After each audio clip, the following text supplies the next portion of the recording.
के बाद मनीष सिसोदिया पूर्व उप मुख्यमंत्री दिल्ली के रिहा हो गए जेल से। तिहाड़ जेल से मनीष सिसोदिया की रिहाई हो गई है। सुप्रीम कोर्ट से बेल के बाद ये रिहाई हुई है और जेल से निकलते ही मनीष सिसोदिया ने इसे सच्चाई की ताकत बताया। साथ ही ये भी कहा कि देश के संविधान की ताकत ने उन्हें जमानत दिलवाई है और संविधान की यही शक्ति अरविंद केजरीवाल को भी बाहर निकाली। जेल से निकलने के बाद मनीष सिसोदिया पार्टी समर्थकों के साथ अरविंद केजरीवाल के घर जाएंगे। ये तस्वीरें उस समय की जैसे ही तिहाड़ जेल से मनीष सिसोदिया बाहर आए थे और आपको याद होगा कुछ ऐसी तस्वीरें तब भी आई थी जब अरविंद केजरीवाल को 20 दिन के लिए जमानत दी गई थी चुनाव प्रचार के लिए, लोकसभा चुनाव से पहले। और आज फिर एक बार वही तस्वीरें रिपीट होती हुई दिखाई दे रही है जब पूर्व मुख्यमंत्री मनीष सिसोदिया जेल से बाहर आए हैं। और क्या कुछ कहा जेल से बाहर आते ही मनीष सिसोदिया ने, वो सुनना चाहिए, सुनिए आप। बाबा साहब ने जो सपना देखा था कि कोई तानाशाही सरकार आएगी तो तानाशाही भरे कानून बना के जब नेताओं को, विपक्ष के लोगों को जेल में डालेगी तो इस देश का वो संविधान जो बाबा साहब ने बनाया था उनकी रक्षा करेगा। एक आम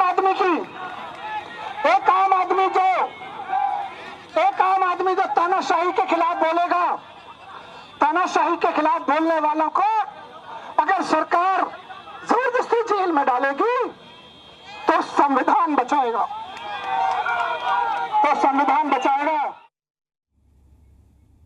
तो देखिए मनीष सिसोदिया कह रहे हैं कि संविधान बचाएगा। और इसी बड़ी खबर पर जी न्यूज संवाददाता सैयद मेरे साथ लाइव जुड़ रहे हैं। सैयद का भी मैं रुख करूंगी लेकिन उससे पहले ये तस्वीरें आप देखिए। ये उस समय की तस्वीरें जब मनीष सिसोदिया जेल से बाहर आए थे और मीडिया का वहां पर जमावड़ा और उन्होंने वहां पर संबोधित भी किया। तमाम जो आम आदमी पार्टी के कार्यकर्ता है, जश्न का माहौल है, मिठाई खिलाई जा रही है, एक दूसरे को गले मिला जा रहा है। और अब यहाँ से सीधे दिल्ली के पूर्व उप मुख्यमंत्री मनीष सिसोदिया अरविंद केजरीवाल की पत्नी सुनीता केजरीवाल से मुलाकात करने के लिए उनके घर जाएंगे। 17 महीने बाद आज मनीष सिसोदिया एक लंबी कानूनी लड़ाई लड़कर बेल पर बाहर आए हैं। सुप्रीम कोर्ट ने आज रिहाई उनको दी है, बेल पर ये रिहाई हुई है। और हम आपको बता दें कि साथ ही साथ सीबीआई को फटकार भी लगाई है कि 17 महीने तक आपने अभी तक कोर्ट का ट्रायल क्यों नहीं शुरू हुआ। तो संविधान की ताकत से रिहाई हुई है, ऐसा मनीष सिसोदिया ने बाहर निकलकर कहा। और मनीष सिसोदिया की तस्वीरें आप देखिए, खुशी उनके चेहरे पर देखी जा सकती है। और जाहिर सी बात है क्यों ना हो,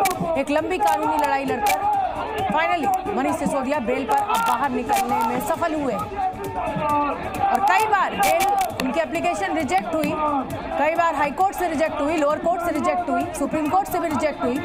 उनकी पत्नी की तबीयत खराब होने का भी हवाला दिया गया लेकिन उनको बेल नहीं मिल पाई। और अब 17 महीने के बाद मनीष सिसोदिया को ये बेल मिली है। हालांकि बीजेपी के जो नेता है वो हमलावर है, वो ये कहते हैं कि साहब बेल ही तो मिली है, कौन से आप रिहा हो गए।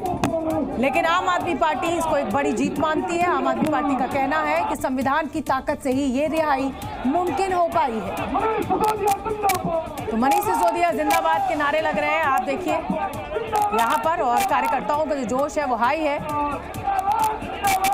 और अब सीधे यहाँ से मनीष सिसोदिया दिल्ली के मुख्यमंत्री अरविंद केजरीवाल की पत्नी से मिलने घर जाएंगे उनके। समझ नहीं पा रहा हूँ कि आज इतने दिनों बाद, इतने वर्षों बाद बाबा साहब के प्रति कर्ज को हम कैसे उतारेंगे। उस वक्त उन्होंने तय कर लिया था कि आने वाले समय में अगर कोई तानाशाही सरकार आके निर्दोष लोगों को जेल में डालेगी तो संविधान इसको बचाएगा। आज मैं बाहर आया हूँ तो आपके प्यार की बदौलत, आपके प्यार के साथ साथ भगवान के आशीर्वाद की बदौलत, सच्चाई की ताकत की बदौलत, और सबसे बड़ी चीज समझ नहीं पा रहा हूँ कि आज इतने दिनों बाद, इतने वर्षों बाद। तो ये तस्वीरें आप देखिए, ये उस समय की तस्वीरें हैं जिस समय तिहाड़ जेल से पूर्व उप मुख्यमंत्री मनीष सिसोदिया बाहर निकले। और देखिए संजय सिंह उनके साथ राज्यसभा सांसद दिखाई दे रहे हैं।